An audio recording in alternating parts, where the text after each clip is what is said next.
દ્વેષ રાખ્યો. અને કેટલોક સમય પસાર થયા પછી ભગવાન શિવનું અપમાન કરવા માટે આ હરિદ્વારની બાજુમાં આ કનખલની ભૂમિમાં બૃહસ્પતિ સૌ નામના બીજા યજ્ઞનું આયોજન કર્યું. અને આ બૃહસ્પતિ સૌ નામના યજ્ઞમાં દેવતાઓને બોલાવ્યા, ઋષિમુનિઓને બોલાવ્યા, સિદ્ધોને, ચારણોને, નાગ દેવતાઓને, આમ બધાને આમંત્રણ આપ્યું. પણ એક પોતાની નાની દીકરી સતી અને પોતાના જમાઈ શિવને આમંત્રણ ના આપ્યું. ધીમે ધીમે ધીમે સમય જવા લાગ્યો અને આખીરમાં યજ્ઞના દિવસો નજીક આવ્યા. આ બાજુ કૈલાસ પર્વત ઉપર વડલાના વૃક્ષ નીચે ભગવાન મહાદેવ બેઠા છે, સામે ભગવતી સતી બેઠા છે અને ભગવાન શિવ ભગવતી સતીને હરિકથા સંભળાવી રહ્યા છે. બરાબર એ સમયે આમ આકાશમાં વિમાનો નીકળ્યા. દેવતાઓ એમની સ્ત્રી સાથે વિમાનમાં બેસી સુંદર અલંકારોથી અલંકૃત થઈ અને કનખલમાં જઈ રહ્યા છે, દક્ષ પ્રજાપતિના યજ્ઞમાં જઈ રહ્યા છે. ભગવતી સતી કથા સાંભળી રહ્યા છે અને કથા સાંભળતા સાંભળતા આકાશમાં જે વિમાનો નીકળ્યા ને એ વિમાન તરફ ભગવતી સતીની દ્રષ્ટિ ગઈ. સતી વિલોકે વ્યોમ વિમાના, સતી વિલોકે વ્યોમ વિમાના, સતી વિલોકે વ્યોમ વિમાના, સતી વિલોકે વ્યોમ વિમાના,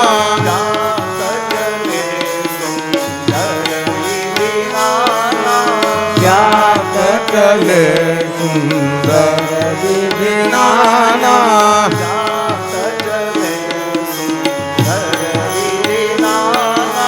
જાત ચલે સુંદર વિધિનાના,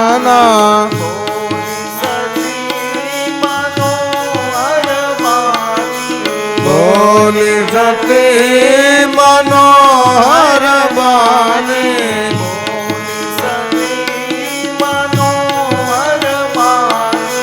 બોલી સતી મનોહર બાની, ભય સંકોચ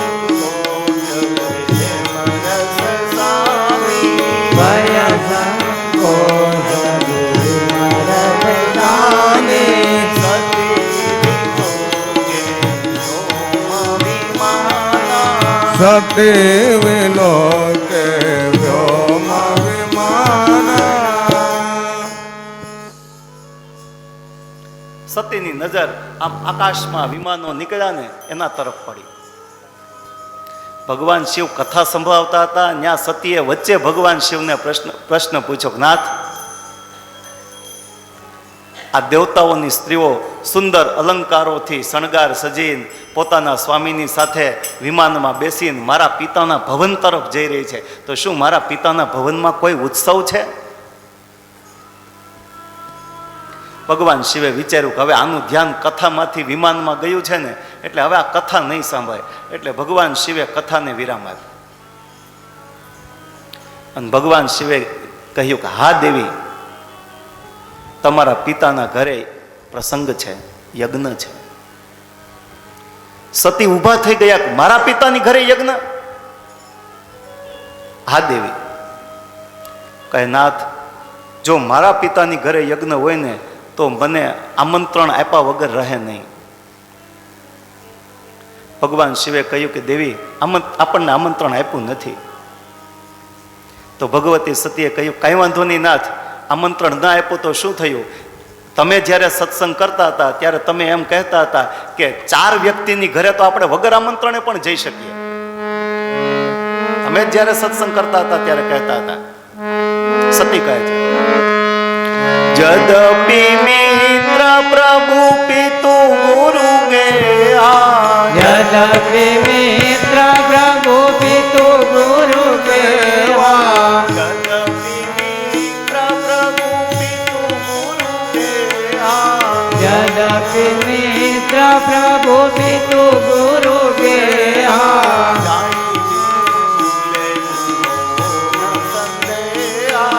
જાય વિનું ભૂલે ન સંદેહા,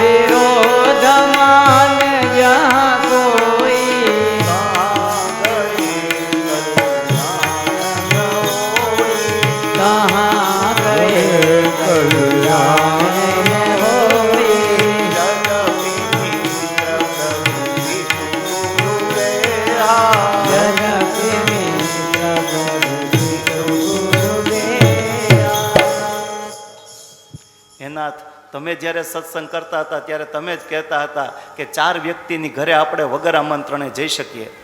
એક પોતાના મિત્રની ઘરે, એક પ્રભુના ઘરે, એક પોતાના પિતાના ઘરે અને એક પોતાના ગુરુના ઘરે. તો આ યજ્ઞ તો મારા પિતાની ઘરે છે, ભલે ને કંકોત્રી ન આવી તો શું થયું, આપણે વગર આમંત્રણે પણ જઈ શકીએ. ભગવાન શિવને એમ થયું કે આને એમના પિતાના ઘરે જવાની કેટલી લાગણી છે, આને હું કેમ કહું કે મારે તમારા પિતાને થોડો ઝઘડો થયો છે. અને વડીલો તમે જુઓ તો ખરા, ભગવાન શિવની સરળતા કેટલી. પોતાના સસરા સાથે ઝઘડો થયો છે, હજી ભગવાન શિવે એના પત્ની સતીને વાત નથી કરી. અને આપણે કાંઈક આવું બન્યું હોય તો, સસરાની હારે કાંઈક ઝઘડો થયો હોય એટલે સસરાના ઘરનો ઝઘડો વ્યક્તિ પોતાની ઘરે લઈ આવે ને એ સસરા ઉપર જે ગુસ્સો થયો ને એ બધો ગુસ્સો એની પત્ની ઉપર ઉતારે. તારા બાપુજી તો આમ છે ને તારા બાપુજી તો તેમ છે ને ઓલું ને પેલું કેટલું કરે. પણ ભગવાન શિવની સરળતા જુઓ, હજી એણે સતીને વાત નથી કરી. પણ આજ આ પ્રશ્ન બન્યો ને એટલે ભગવતી સતીને કહ્યું, દેવી આપણને કંકોત્રી નથી મળી ને એનું એક કારણ છે. દેવી આના પહેલાના બ્રહ્મસત્રમાં તમારા પિતાજી આવ્યા અને મને કંઈ ખ્યાલ નહીં એટલે હું ઊભો ન થયો અને તમારા પિતાને લાગ્યું ખોટું એટલે એણે મારી સાથે ઝઘડો કર્યો અને એણે મને યજ્ઞ ભાગથી વંચિત કર્યો. અને એટલે એણે બધાને આમંત્રણ આપ્યું છે પણ આપણને આમંત્રણ આપ્યું નથી. વડીલો આજ સતીને બહુ દુઃખ થયું, બહુ દુઃખ થયું. અને આવું જ્યારે થાય ને વડીલો ત્યારે સ્ત્રીને બહુ દુઃખ થાય. જ્યારે સસરાને જમાઈને ઝઘડો થાય ને ત્યારે સ્ત્રીએ બહુ હેરાન થવાનું રહે. કારણ કે સ્ત્રીએ આમાં કોનો પક્ષ લેવો? જો પિતાનો પક્ષ લે તો પતિને ખોટું લાગે ને પતિનો પક્ષ લે તો પિતાને ખોટું લાગે. સતી નિશાસા નાખવા લાગી. થોડીક વાર અંદર જાય, થોડીક વાર આમ બહાર આવે, થોડીક વાર આમ આકાશમાં જુએ કે વિમાનો કેવા જઈ રહ્યા છે. અને વડીલો એક બીજી વાત તમે વિચારો, આ દેવતાઓ પણ કેવા સ્વાર્થી. નહીતર આ આકાશમાં શું કે દિવાલ છે કે બીજી કોઈ જગ્યાએથી વિમાન ન ચાલે. આ બધાય દેવતાઓએ આમ ચાય કરીને કૈલાસ પર્વત ઉપરથી વિમાન નકાવ્યા. શા માટે? કે એને ખબર હતી કે આગલા યજ્ઞમાં સસરા જમાઈને ડખો થયો છે તો આ બીજો યજ્ઞ કરે છે તો હું સસરા જમાઈ વચ્ચે સમાધાન થયું. આ યજ્ઞમાં આ લોકોને બોલાવ્યા છે, આ લોકો આટલો મોટો પ્રસંગ કરે છે તો શું કર્યું? આ વિચારવા માટે ચાય કરીને આ લોકોએ કૈલાસ પર્વત ઉપરથી વિમાન નકાવ્યું. ભગવતી સતીની હાલત જોઈ અને ભગવાન શિવે વિચાર્યું કે હવે આનું ખોજ્યું જ અહીંયા છે, બાકી આનું આત્મા તો ત્યાં પહોંચી ચૂક્યો છે. એટલે ભગવાન શિવે સામેથી કહ્યું, દેવી જો તમારે જવું હોય તો હું તમને ના નથી કહેતો, પણ હું ત્યાં નહીં આવું. એટલે સતીએ વિચાર્યું કે સારું હું જાઉં ત્યાં જઈને મારા બાપુજીને સમજાવું અને પોતાના પતિ અને પોતાના પિતાના વચ્ચે સમાધાન થાય આવો કંઈક શુભ પ્રયાસ કરું. આવા શુભ આશયથી સતીએ જવાનો વિચાર કર્યો. સતી તૈયાર થયા. આમે ભગવાન શિવે વિચાર્યું કે મેં આનો ત્યાગ કર્યો છે અને આ દુઃખી છે. જો એમના પિતાના ઘરે જાય ને એમના પરિવારને સૌને મળે ને તો આ થોડા સુખી થાય. આ પેલા વડીલો એક પ્રસંગ બન્યો હોય છે, એ પ્રસંગને લઈ અને ભગવાન શિવે સતીનો ત્યાગ કરી દીધો હોય છે. પણ એ પ્રસંગ ભાગવતમાં નથી, એ પ્રસંગ રામાયણમાં છે. આવો એ પ્રસંગને પણ જોઈએ, થોડો સંક્ષેપમાં જોઈએ પણ જોઈએ. સ્વરા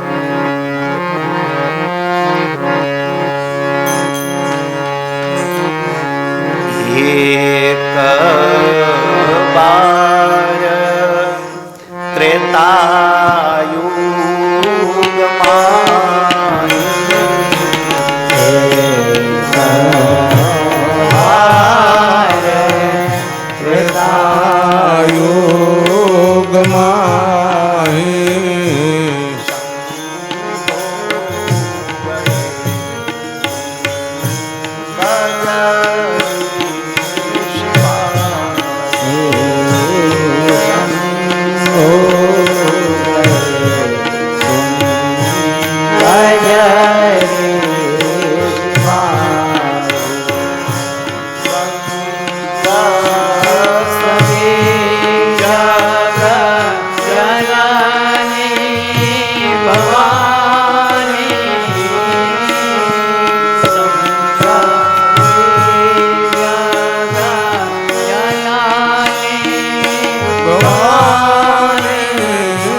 શિવે સતીનો ત્યાગ શા માટે કર્યો એ કથા છે.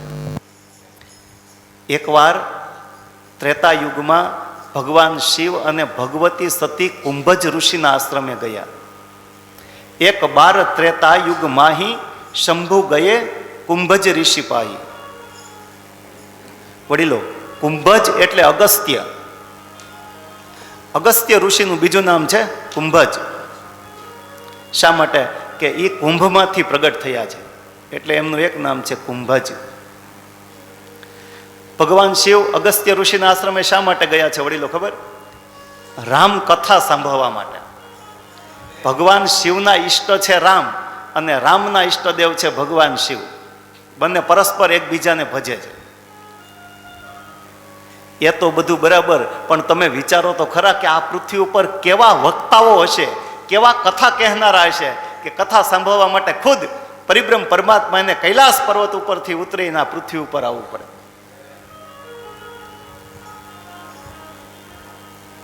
તો ભગવાન શિવ અને સતી બંને કુંભજ ઋષિના આશ્રમે આવ્યા. કુંભજે એમનું સ્વાગત કર્યું અને કેટલાક દિવસ સુધી ભગવાન શિવ કુંભજ ઋષિના આશ્રમે રોકાયા અને કુંભજ ઋષિએ એટલી સરસ રામકથા ભગવાન શિવને સંભળાવી કે ભગવાન શિવ આનંદમય બની ગયા. વડીલો, ભગવાન શિવને તો મજા આવી, પણ ભગવતી સતીને આ ગમ્યું નહીં. સતીને એમ થયું કે ભગવાન શિવ તો સાક્ષાત પરમેશ્વર છે અને આવા પરમેશ્વર ઉઠીને એક સામાન્ય માણસ પાસે કથા સાંભળે. વડીલો, જે વ્યક્તિને કથાના વક્તા પ્રત્યે શ્રદ્ધા ન હોય ને, પછી એ વક્તા ગમે એવી કથા કરે ને તો એને એ કથામાં આનંદ ન આવે. ભગવતી સતીને કથામાં બહુ મજા ન આવી. આખીરમાં કથા સમાપ્ત થઈ અને મુનિસન બિદા લીનહ ત્રિપુરારી. થોડોક અવાજ આપો ને, સ્પષ્ટ કરો, થોડું ટેબલ આપો. થોડા દિવસ કથામાં રહી, કથા સમાપ્ત થઈ પછી આખીરમાં મુનિસન બિદા લીનહ ત્રિપુરારી ભગવાન શિવે ઋષિમુનિ પાસેથી વિદાય લીધી અને ભગવાન શિવ અને ભગવતી સતી બંને ચાલતા ચાલતા ચાલતા કૈલાસ પર્વત તરફ જઈ રહ્યા છે. હવે થયું એવું કે ત્યારે બરાબર ત્રેતા યુગ ચાલતો હતો અને એવું કહેવાય છે કે દર ત્રેતા યુગમાં રામ જન્મ થાય છે. ત્રેતાયુગ ચાલે છે અને બરાબર એ સમયે ભગવાન રામની અરણ્ય લીલા એટલે કે વનવાસનો સમય પસાર થઈ રહ્યો છે.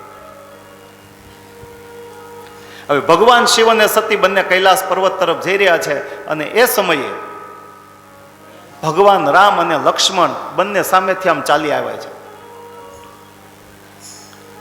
થયું છે એવું કે રાવણ એ સીતાનું હરણ કરી ગયો છે અને ભગવાન રામ અને લક્ષ્મણ બંને સીતાની ભાવ મેળવે છે, એને શોધે છે. હે ખગ મૃગ હે મધુકર શ્રેણી તુમ્હે દેખી સીતા મૃગ નૈની. હે મૃગલાઓ, હે ભમરાઓ, હે હરણાઓ, તમે ક્યાંય મારી મૃગ નૈની સીતાને જોઈ છે? આમ પ્રાણીઓને પક્ષીઓને પૂછે છે. ભગવાન રામ રડી રહ્યા છે. એટલે સતીએ ભગવાન શિવને પૂછ્યું, નાથ